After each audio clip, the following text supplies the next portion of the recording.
আসসালামু আলাইকুম। বিসমিল্লাহির রহমানির রহিম।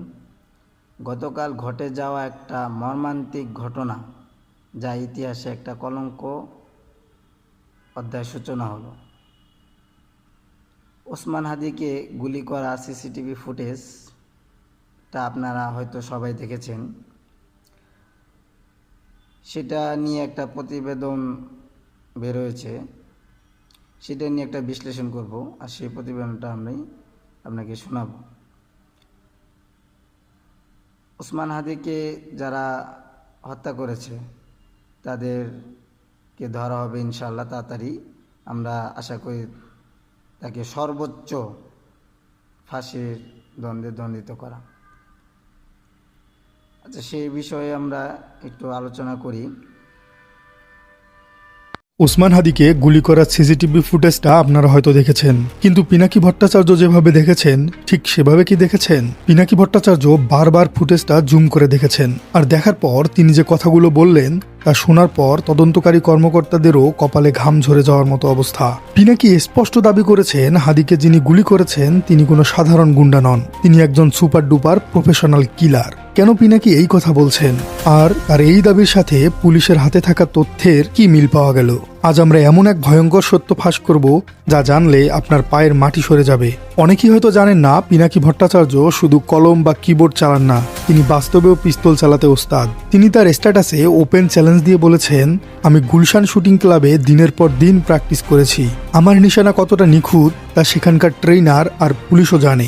আমি একজন প্রো লেভেলের শুটার। কিন্তু পিনাকি বলেছেন, এত প্র্যাকটিস করা সত্ত্বেও আমি পিনাকি ভট্টাচার্যও যদি চলন্ত মোটরসাইকেলের পেছনে বসে আরেকজন চলমান মানুষের মাথায় গুলি করতে চাই, আমিও পারবো না। এটা এত সহজ নয়। ভাবুন তো, একজন এক্সপার্ট শুটার বলছেন তিনি পারবেন না, অথচ হাদির উপর হামলাকারী চলন্ত বাইকে বসে ভিড়ের মধ্যে চোখের পলকে মাথায় গুলি করে পালিয়ে গেল।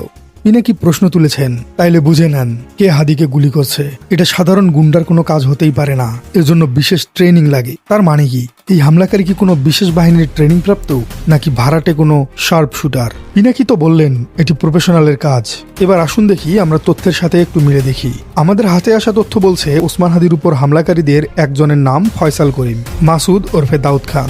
এই ছেলের প্রোফাইল ঘাটলে আপনি শিউরে উঠবেন, সে কোনো নিছক সিটকে চোর নয়। এই তো গত বছরের ঘটনা, 8 নভেম্বর 2024 ঢাকার আদাবরে একটি স্কুলে ঢুকে অস্ত্রের মুখে জিম্মি করে 17 লাখ টাকা লুট করেছিল এই দাউদ খান। সে সময় পুলিশ তাকে গ্রেপ্তারও করেছিল। তার কাছ থেকে কি পাওয়া গিয়েছিল জানেন? 2টি বিদেশি পিস্তল, 2টি ম্যাগাজিন এবং 5 রাউন্ড গুলি। চিন্তা করুন, যার কাছে বিদেশি পিস্তল থাকে, যে কিনা দিনে দুপুরে স্কুলে ঢুকে ডাকাতি করতে পারে, সে যে কতটা ভয়ঙ্কর প্রফেশনাল তা কি আর বলে দিতে হবে? পিনাকির বিশ্লেষণ আর এই দাউদ খানের রেকর্ড একদম হুবহু মিলে যাচ্ছে। কিন্তু গল্পের আসল টুইস্ট বা বড় প্রশ্নটাই এখনো বাকি। 8 নভেম্বর তাকে বিদেশি অস্ত্র সহ গ্রেপ্তার করা হলো। আজ ডিসেম্বরের 13 তারিখ, মানে 1 বছর পেরিয়ে গেছে। কিন্তু এই ভয়ঙ্কর সন্ত্রাসী জেল থেকে ছাড়া পেল কিভাবে? অস্ত্র মামলা, ডাকাতি মামলা, বিদেশি পিস্তল উদ্ধার, সাধারণত এসব মামলা জামিন পেতে বছরের পর বছর সময় লেগে যায়। আর এই ছেলে মাত্র 1 বছরের মধ্যেই বিদেশি পিস্তল নিয়ে ধরা পড়ার পরেও জামিন পেয়ে গেল, এবং জামিন পেয়েই সে আবার হামলা চালালো ওসমান হাদির। এখানেই গন্ধ পাওয়া যাচ্ছে গভীর কোনো ষড়যন্ত্রের। পিনাকি ভট্টাচার্য ঠিক এই ইঙ্গিতটি দিয়েছেন। এই দাউদ খানের পিছনে কি কোনো বড় গডফাদার আছে? প্রশাসন বা আদালতের ভেতরে কি এমন কেউ আছেন যারা এই কিলারের শেল্টার দিচ্ছে?